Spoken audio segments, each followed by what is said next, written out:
خطفوه في ليلة عمره وهو طالع من القاعة بتاعت فرحه وبيرقص هو وعروسته قدام عينين أهله وصحابه.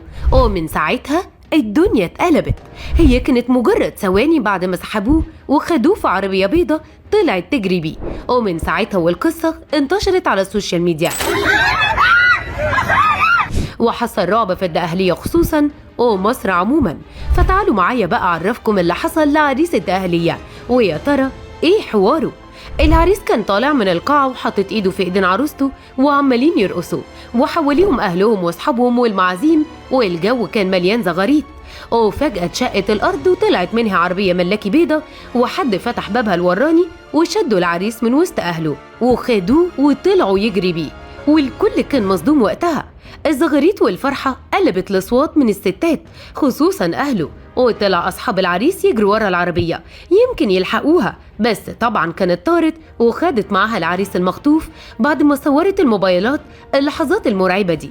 ومفيش بس كام ساعة إلا وانتشر الفيديو على السوشيال ميديا عشان كل الناس تترعب وتسأل إزاي يحصل الكلام ده وفين أفراد الأمن ويا ترى هتقدر الشرطة ترجع العريس وهو حي.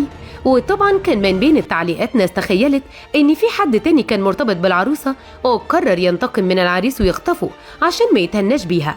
ناس تانية بقى قالت ان كل ده حوار عشان ركوب الترند وان الكلام ده لو طلع مقلب لازم يتم محاسبة العريس ويدخل الحبس وينام كمان على البرج وياكل بقى عيش وحلاوة عشان يحرم يعمل المقالب زي دي من تاني. فضل الوضع غامض لحد ما طلع العريس بعدها على قناة من قنوات السوشيال ميديا اللي هو عاملها عشان يكشف انه ما كانش مخطوف ولا حاجة وان كل الحوار ده مجرد مقلب عامله هو واصحابه واهله ومتفق معاهم على كل الكلام ده عشان هو اصلا عنده قناة يوتيوب بياكل منها عيش وبيقدم عليها محتوى مقالب كوميدية مضحكة وما كانش ينفع يوم فرحه يعدي من غير أي مقلب أو حتى يعمل مقلب زي ده. العريس طلع وقال بالحرف الواحد من يوم ما قلنا هنعمل فرح وأنا برتب للفيديو ده احنا كمان تعبنا كتير وغيرنا كتير من الخطط وتوترنا كتير عشان نطلع مشهد خطف العريس من وسط أهله وعروسته وعملنا كمان أكشن على الطريق. كمل العريس كلامه وقال محدش كان يتوقع احنا تعبنا قد ايه عشان نحضر الأشخاص اللي هتنفذ ونطلع الفيديو ده وكأنه صدمة للعيلة والمشاهدين. وأنا بوعد العروسة ان الفيديو نجح وحقق اللي كان نفسي فيه.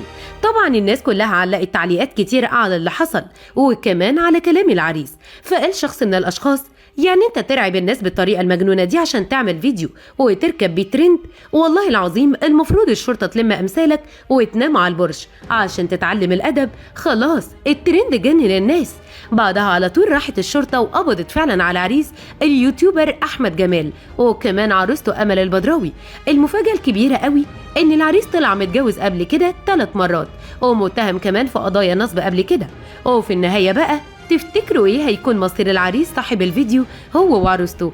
اكتبوا لنا بقى رأيكم في التعليقات.